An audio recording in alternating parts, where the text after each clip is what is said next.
Hey guys, how's it going? Hope you've been well. This video is going to largely be about this bag. This is the Vertx EDC Ready Bag. I'm going to show it and its contents, using it myself currently as kind of a hiking bag, like a short hike, kind of small day trip, maybe like 10 miles or less hikes that I go on where I just kind of keep a little bit of stuff in it. It was part of kind of a mini series where I was talking about hiking gear that I got asked about a lot over on Instagram. So on Instagram, I'll post, hiking pictures and stuff to my story sometimes.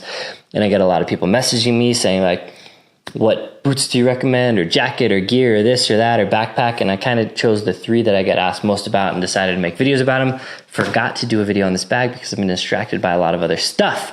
I'm going to give a little bit of background right now on the bag and then kind of a little bit of channel stuff. So if you're just interested in the bag, I'll put down here the timestamp that you can jump ahead to where I get into the bag. But to give some backstory, I got this bag. This is in multicam, obviously. This is the EDC Ready Pack. This is the smallest of the backpack style bags that Vertx makes. I got it when I was testing out what I wanted to use as my EDC bag. So you may have seen this bag. This is the, the Gamut, Vertx Gamut, which is my EDC bag, my everyday bag where it's like my laptop backpack where I have all my cool gear in. I do a video diving deep into that bag, the contents, the organization, all that stuff. So if you're into that, it's on my channel. Just search EDC bag. But yeah, so that became my new laptop bag. This kind of became my hiking bag. Previously, I was rocking this. This is the Vanquest Trident 31, which is an awesome bag. I switch bags a lot. I'm kind of, a gear tester. I have a good relationship with a lot of brands that want to send me stuff to get their feedback on. So I test a lot of stuff, so I go through bags quite a bit. So yeah, that bag was a little big for my needs. I was filling it like 1/10 of the way full on most of my trips. So I wanted something a little smaller, a little more streamlined. That's where this guy came in, which is my current bag. People ask all the time, and don't worry, I hear you. There's another bag by Vertx. I love Vertx bags. There's another bag by Vertx called the Commuter. This is a sling bag, which makes an awesome way to carry a gun, whether it be a pistol or, some type of folder, carbine type gun as well. You've probably seen it in some of my videos. That video is coming. All of these bags work well with these Premier body armor panels. These look kind of funny shaped, right? Because they are precision fit to work in these bags, so you can get specific ones built to different bags. I think they really only have two sizes, so like one size fits the Gamut and the other size kind of fits the EDC Ready and Commuter Sling, I think. Anyway, I do have codes for Vertx and Premier. LLOD, those 4 letters save you 25%, I believe, at vertx.com off of anything. So anything you want at vertx.com, LLOD will save you 25% off of it. Sometimes it saves you more if there's like little glitches, apparently. The same code LLOD also saves you 10% off of anything at premierbodyarmor.com. I'm not going to talk too much on it, but if for like school, for like a backpack or something, it makes a lot of sense. It makes less sense for a hiking bag probably, but hey, if you're into it, cool. So also what I've been up to, why I forgot this, is you probably have seen, I'm kind of doing an overlanding series on my Tacoma and just kind of overlanding in general. This weekend I took it on its first trip since I put the lift on it and since I put a couple other things on it. So this was the first kind of overnight overlanding, I guess you could call it, trip in Colorado. I went with my friend who just recently got like a 97 4Runner that has like a spacer lift and 33s. It was like $4,000. And then I have another friend within the last 2 weeks that got a brand new Tacoma TRD off-road bone stock. So we wanted to go on an easy trip, really, and it was a pretty easy trip. Beautiful, but easy. Kind of to break in the new rigs, make sure my suspension was working all right, make sure my friend's older 4Runner was running fine, and then my friend with a brand new Tacoma didn't want to go on anything crazy yet. But we'll go on crazier trips in the future. I'll put some pictures in of the trip real quick. I filmed a little bit, not much. I'm not good at filming adventures or out shooting or hiking or any of that kind of stuff because I really live in the moment and I'm enjoying what I'm doing and I don't really think to film. Filming for me makes a lot more sense when I'm doing these kind of videos where I'm just sitting down and filming. Anyways, I did film a little bit on that trip though. And if you want to see me kind of toss whatever footage I have into a video and like do like a trip video, if you're into that, let me know. It won't really be like it'll probably just be like some music and some clips and really short. Maybe I could talk a little bit about the trip and the trail and the stuff I used. But if you're interested in like that kind of video, let me know and I'll toss something together. Whew, okay. Anyway, let's go ahead and get into this bag here before I waste too much of your time. Clear out some space so I can show you what's in it. So backstory on this bag, this is my hiking bag. I haven't actually even looked in it. I haven't been on a hike in a while. I've been really busy. I'm trying to carve out a lot of time for some adventures on the weekends and stuff, so I will be using it more. So this is kind of for me to look at my bag and kind of just live, I guess, with you, even though this isn't really live, I'm just gonna do it live. Walk through the bag, what I have in it, and then maybe at the end I can, as I'm going through it, think of some things that I missed that maybe I could put in there. And hopefully you guys can comment down below with maybe some stuff you would add, some stuff that you wouldn't put in there, whatever. I'll kind of explain the reasons that I have some kind of stuff if I remember, and then just kind of show you some features of the bag if you're interested in it. Without further ado, let's get started. All right, so I'm not really sure the best way to do this. I'm just gonna kind of go through the features of the bag real quick. I guess we'll start on the outside. So this is multicam, obviously. This bag comes in a couple different colors, and it's in multicam, obviously it looks pretty tactical, but in the other colors it's pretty understated, just looks kind of like a regular bag. A lot of times with my hiking bags will put like a little carabiner on the handle just in case I need to hang it or hook it from something. Carabiners come in useful for a lot of things, and I usually just kind of hook it here when not in use. On the outside of the bag we have 2 water bottle pockets. Actually, I have a headlamp in this one. This is an Olight headlamp. I really like Olight's headlamps and a lot of their lights you'll probably see on the channel.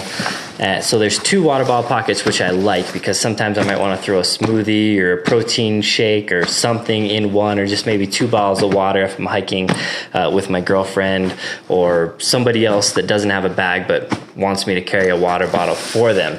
These pockets do fit my trusty big old Nalgene bottle down in here as well. So 2 water bottles on the outside, that's nice. The straps do have a sternum strap, and they do also come with like a little waist strap that I took off because I didn't use it for anything. It's not a hip strap, so it's not like a load-bearing strap or anything. It's just kind of a waist strap to keep it a little more snug if you're running or something. I never found myself using it for anything, so I took it off. We have, some points here you could lash some stuff to, but nothing too crazy. In the back, we do have what kind of Vertx bags are somewhat famous for, this big grab handle. I don't use this pocket for anything, but if you are hiking and you want to carry your gun in your bag or something, this is a good bag to do it. I carry appendix all the time when I'm hiking. People don't believe me. They say I'm lying, but I do. I did a get home bag kind of testing. Maybe it was like a year or 2 ago now, but I just wore my holster appendix and walked like 10 or 12 miles home with my get home bag.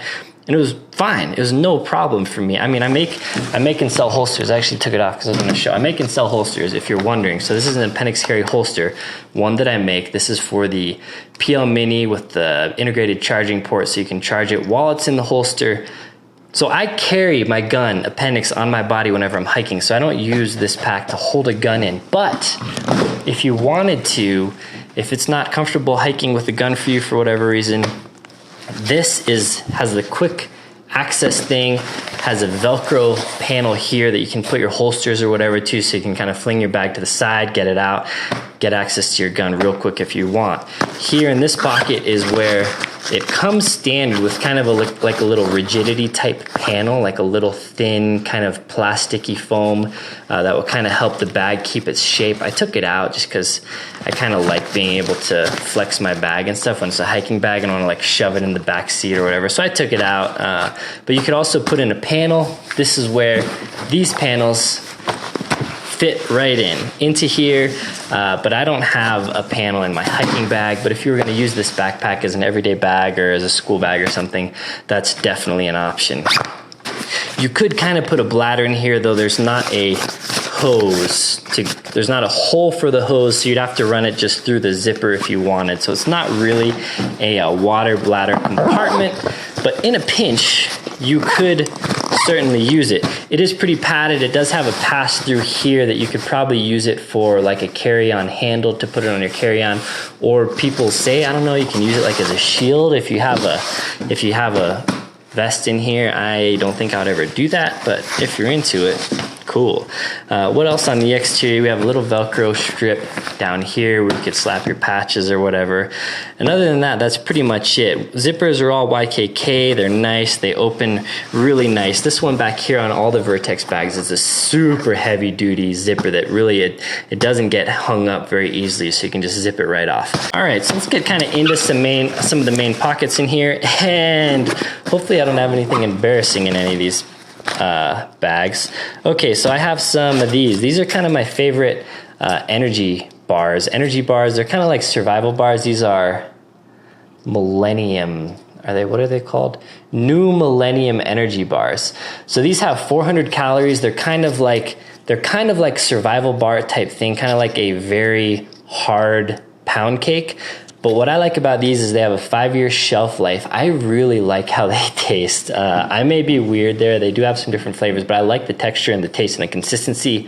I may be a weirdo there, but it's just a bar I really like. But the thing is, this is nutrient calorie dense, and it has a 5-year shelf life, and it doesn't melt. So it can be in the hot sun, it can be in the freezing cold. I don't need to say, well, I'm going to have a chocolate bar in the winters and I'm going to have a different kind of bar in the summer when it might melt and make a mess. This doesn't. So I have these kind of everywhere in my get home bags and stuff. Looks like I have 3 of them here. So just some quick food in case I get hungry out on the trail, or, you know, a survival type situation will provide a few extra needed calories. Looks like I have a Strike Force energy as well as a few Zip Fizzes too. So both of these, Zip Fizz is my main jam. People think I'm like sponsored by them or something, but I have no affiliation with Zip Fizz. I just, in an effort to try and be healthier and not drink tons of Red Bulls every day, I was looking for healthy alternatives. Strike Force was one, and cheaper alternatives, because I was breaking the bank buying Red Bulls and Monsters all the time. So Strike Force is a good alternative, a healthier alternative, and I really like the taste of it is Zip Fizzes. I get these on Amazon usually because they have more flavors there, but you can also get these at Costco. Costco's a little bit cheaper. So if you're into Zip Fizz, and the reason I like it is because you just pop the top on, it's powdered. It does kind of make fizz as the term suggests, but I can just add it to water. So I can bring water and I can bring Zip Fizz, and this doesn't dehydrate you. It's actually really great for hydration and also energy, tons of vitamins, tons of vitamin C. Anyway, this isn't a Zip Fizz pitch by any means, but I'll link to that below if you feel like picking it up. I do have sunscreen. You can bring whatever. This is kind of like the cheapy dollar stuff that you get at Walmart or your grocery store that I just have in there. I have some wet wipes for just cleaning up any number of things. You guys know I like my wet wipes. Looks like I have a little like selfie Bluetooth cell phone picture taker thing, and then I have an extra thing of dog poo bags. I have a dog poo bag thing on my dog's leash itself, so this is just like an extra in case I run out there for some reason. That's it in that pocket. So then let's get into this other kind of secondary pocket up here. This zips down. Okay, so I have an Olight. This looks like the S1R. This looks like the 900 lumen one, kind of the bigger of the S1Rs. Anyways, it takes a rechargeable CR123 or a regular CR123. I think I have some spares in here that we'll probably come across later. Here's a knife. Looks like a Kershaw Skyline. This is the Kershaw Skyline XL, actually. So this is the bigger version of the kind of famous Kershaw Skyline. I liked it because it was a little bigger, and it was obviously, as you can see, OD in black. So I keep that in there as a knife. So when I go hiking, I have my normal EDC stuff on me as well, which is a knife and another flashlight. So this is kind of like backup knife, backup flashlight. Here I kind of forgot I had this in here. This is a Gerber little like camp axe. I think it's like a Bear Grylls axe. I really like this axe. Kind of a silly thing to keep in my hiking bag, but I was like in the mode of adding weight, I think, to make hikes a little more difficult. But this is a really kind of nice camp axe. You can kind of get up tight on this, and has a little bit of like a hammer end here. It's full tang.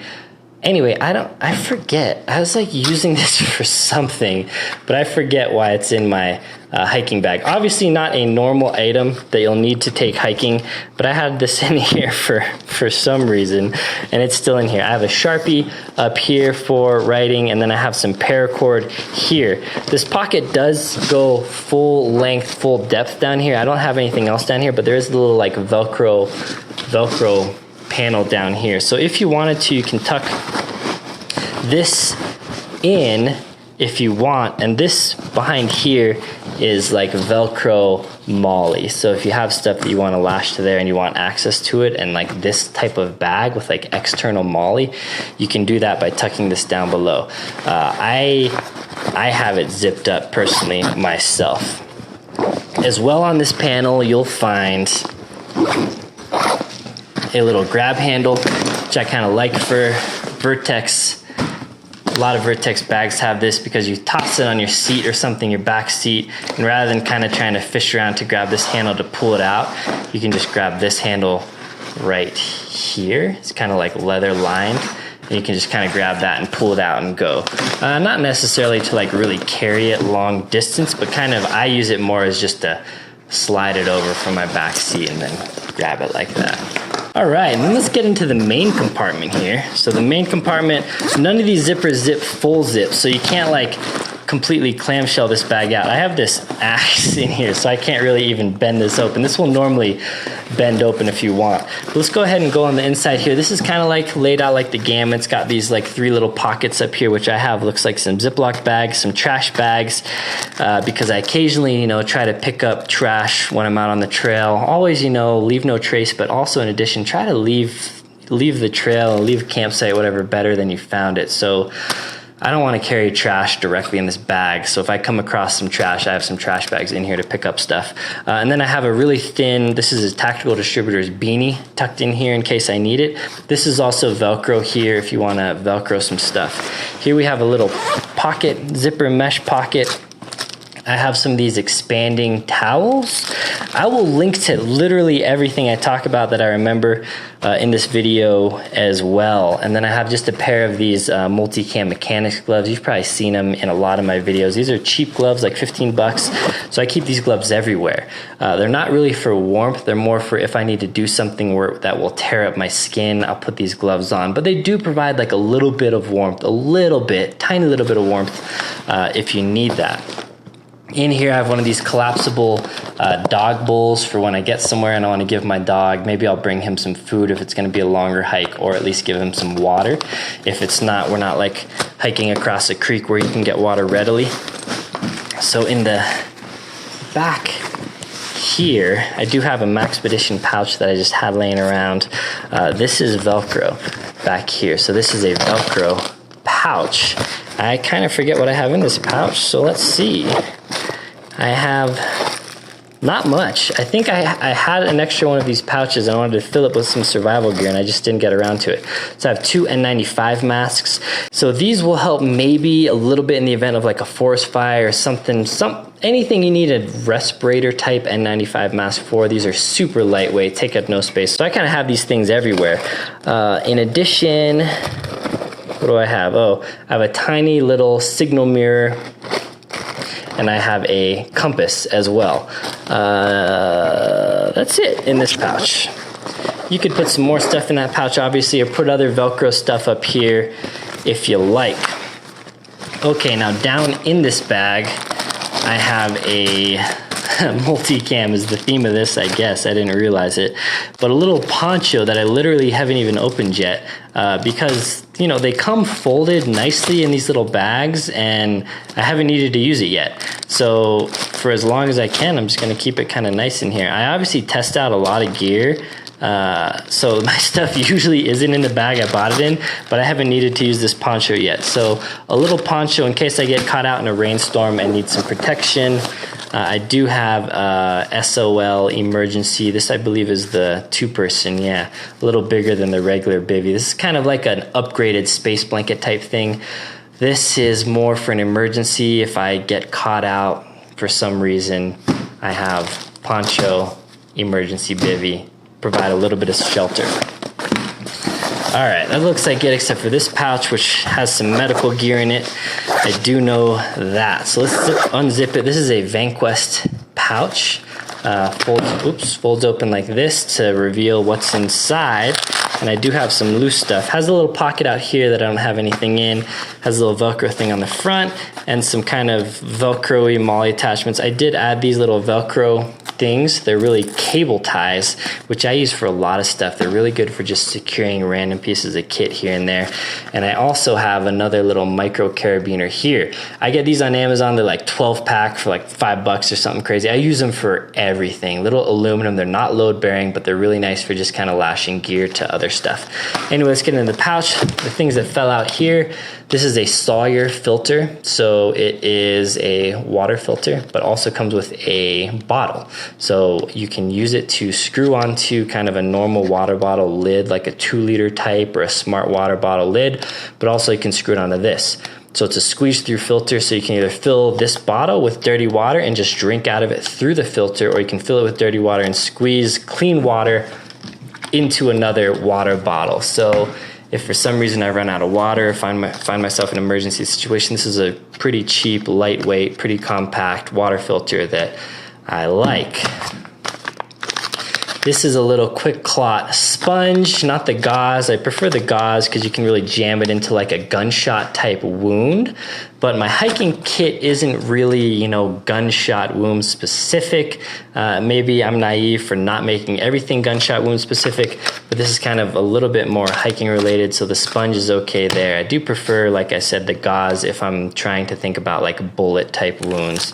I also have a SWAT T tourniquet because these have kind of multiple applications. You can use them kind of as a pressure dressing as well as a tourniquet. So I've kind of been trained in all of the tourniquets, and they all kind of have their pros and cons. The SWAT T has some pros in that it packs down really small and lightweight, and you can kind of use it as a pressure dressing. So as a general kind of tourniquet that can also be used for some other stuff, I do like the SWAT T. They're also really cheap, $15 I think. So I'll link to that.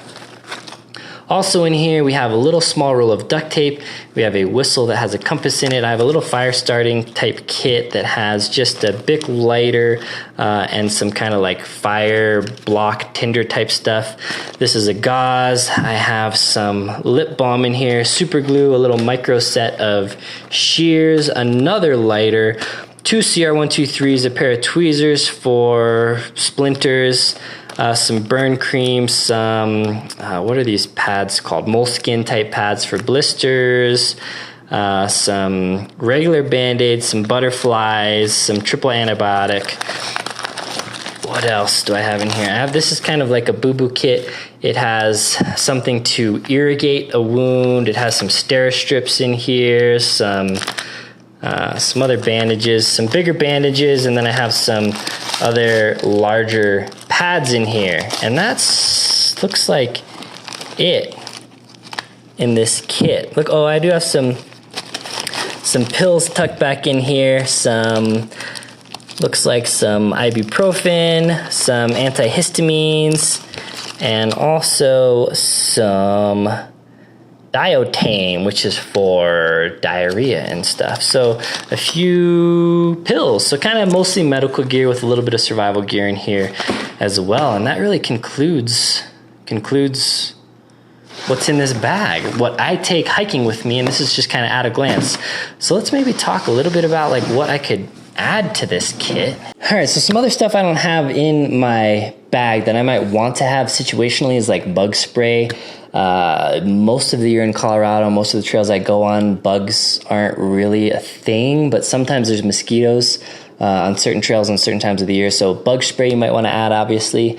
The other thing that I always kind of think about adding is like a SAM splint. Sometimes when I'm trying to save weight, it's kind of a little bit heavy, but this is kind of lighter backpack, and sometimes I literally add weight, like add extra pounds to this just to make a hike a little more difficult. So I probably should add a SAM splint. I just don't have one in, but that'd be a good thing to think about adding. So another thing I don't have is bear spray in here, which sometimes I do actually take hiking. I carry a gun with me, obviously, but bear spray is good to have, especially if you're hiking where there might be bears or like mountain lions. The other thing that might be good is a GPS if you need it, if you're going on, something that might get you lost, or a map of the area if you know how to use your map and your compass, or download the map onto your cell phone.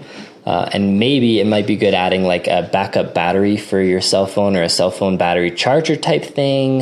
And maybe some comms if you're into that, or walkie-talkies if you're with a group or something like that. So those are just kind of some ideas that I'm just kind of thinking off the cuff, off the top of my head, that might be good to add. Hiking always is important to...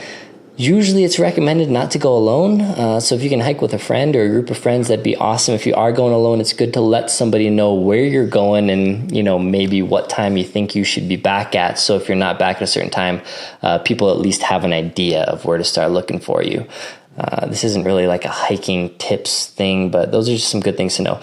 Also, bring clothing appropriate to your hike, especially if you're up higher, like in Colorado. If you get up high, 14ers or something, storms can come in pretty quick. So don't get caught unprepared. All right, guys, that's it. Thanks for sticking around. Again, if you have recommendations for other gear and stuff that you think I should hike with, it's absolutely a must, or just maybe some niceties, let me know in the comments below. If you found this video helpful, informative, or any of that stuff, hit that thumbs up button, get subscribed to the channel. Also, you can see I'm wearing, I have a microphone here, but I'm wearing this Fieldcraft Survival shirt. I'm wearing a Dangerous But Good hat. This is actually kind of a cool hat. They're launching a new collection, I guess. I'm not sure if that's what they call it, a collection. Maybe their summer collection or something, I'm not sure. But they kind of like launch a series of apparel. Dangerous But Good, I really like them. I'm kind of friends with them over there. Cool hats, cool shirts, cool people, good message, solid message over there. So I'll probably be wearing some of their stuff. This is one of their hats. And in Fieldcraft Survival, as some of you guys know, I kind of have a partnership or relationship, I guess. Maybe they're calling me an ambassador. I forget. I don't know. Anyway, they're releasing some products like a survival kit, which I think I talked about earlier. Maybe I didn't. And like a get-home bag type thing that's really interesting and unique that they're sending me out. I think I was supposed to get it today, actually, but it didn't come. Anyways, I'll get that, and I'll do a quick kind of review of it. And it kind of combines survival, get-home bag type stuff and vehicular stuff, so it's really right down my alley. And everything these guys do, Fieldcraft Survival and Fieldcraft Mobility, they're kind of doing a few things over there, line up a lot with my interests and the things that I'm into, really. So I'll be doing some stuff with them, probably taking some courses with them. They have like vehicular courses and just survival, medical, gun stuff as well. So I'll maybe let you guys know when I'm doing some courses with them if you want to come hang out with me and come hang out with them. I've never taken a course with them. I've never met any of them, actually, just so we've had some phone conversations. And yeah, we'll see where that relationship goes. I really like what I hear about them so far. They're based out of Colorado now as well. Not near me. They're over in Durango, so it's like 5 or 6 hour drive for me. So they're not my neighbors, but I may swing out there if they do some courses in Colorado. So stay tuned for that. Also, as a side note, Colorado, I'm still looking for ranges. So I've got some. Thank you for those that have emailed me. I've got a lot of people, with ranges, but they're just kind of outside of the epicenter. I want something that's within like an hour drive of Denver, ideally. So if you know of a range that will host outside instructors, I want to bring instructors through Colorado, do some more gun training because it's kind of lacking in Colorado. If you know of a range, preferably outdoor, but if it's a really awesome indoor range, maybe that would work too. But a range that can host courses for like 15-ish people. If you know of anything, hit me up, mike@llod.us, or leave a comment on this video with your email and I'll get to you. Anyway, looking for ranges in Colorado within an hour of Denver. If you know of anything, if you have a connection, or if you've heard of anything, or if you think of anything, let me know about it. Thank you. All right. That's it now, for real. Take care.